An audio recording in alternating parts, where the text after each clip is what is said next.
일베나 워마드 같은 혐오 사이트를 표현의 자유라는 이름으로 지금처럼 방치를 해도 되는 걸까요? 아니면 어떤 조치를 취해야 하는 걸까요? 관련해서 국회엔 혐오 사이트 폐쇄와 관련자 처벌을 골자로 하는 법안이 발의되어 있습니다. 법안을 대표 발의한 바른미래당 하태경 의원은 법안이 통과되면 1호 타겟은 워마드가 될 거라고 공언했습니다. 법률방송 잠자는 법안을 깨워라 신세아 기자가 법안 발의 배경과 내용 등을 전해드립니다. 여성 우월주의를 표방하는 남성 혐오 사이트 워마드입니다. 최근 이 워마드에선 전 남편을 살해하고 시신을 잔인하게 훼손한 혐의를 받는 고유정을 지구 정화에 기여하신 제주도 전사라는 식으로 옹호하는 글들이 올라와 큰 논란이 됐습니다. 잔혹한 살인 용의자마저 찬양하는 이런 극단적 남성 혐오는 비단 어제 오늘의 일이 아닙니다.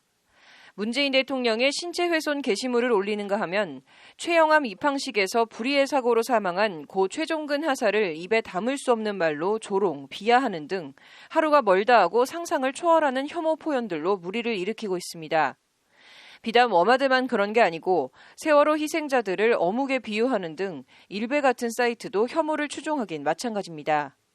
그러나 이런 혐오 사이트들을 폐쇄하거나 운영자가 혐오글 게시자들을 처벌하는 게 그동안 현실적으로 쉽진 않았습니다.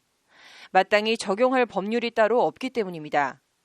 이에 바른미래당 하태경 의원은 지난달 29일 이런 혐오 사이트들을 폐쇄하고 관련자들을 처벌할 근거를 마련한 정보통신망법 일부 개정 법률안을 대표 발의했습니다.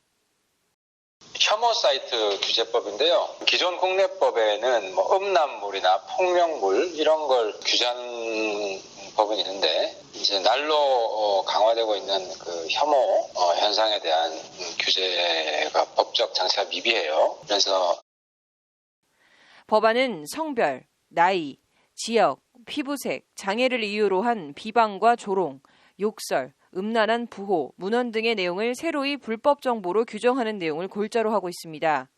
법안은 아울러 사회 규범이나 질서를 위협하는 반사회적 범죄를 조장 방조하는 내용의 정보도 불법 정보에 함께 포함시켰습니다.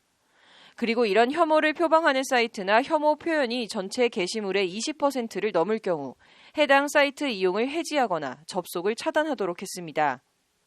특정 집단에 대한 조롱, 비하, 협박 이런 노골적인 내용들을 다수 가지고 있는 혐오 사이트를 규제해야 되고 그 대표적인 혐오 사이트가 바로 워마드라는 그래서 이 혐오 사이트 규제의 가장 1차적인 대상은 워마드가 될 것 같다.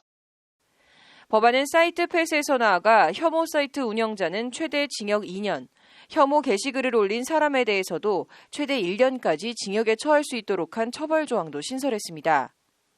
혐오를 유희나 놀이가 아닌 범죄로 다뤄야 혐오 표현이 근절될 수 있다는 것이 법안을 발의한 하태경 의원의 설명입니다.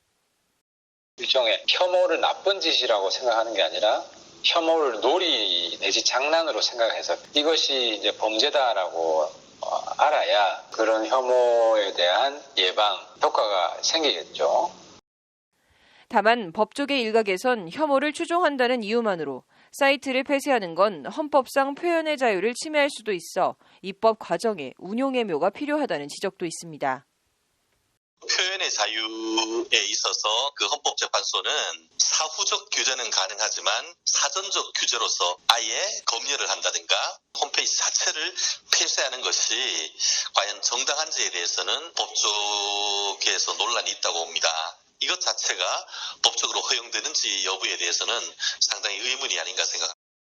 어디서부터 어디까지를 표현의 자유로, 어느 선을 넘어가면 혐오로 봐야 할지 기준 마련 등 입법 과정에 풀어야 할 난제들이 적지 않아 보입니다. 혐오 사이트 폐쇄법이 실제 입법화될 수 있을지 주목됩니다. 법률방송 신세아입니다.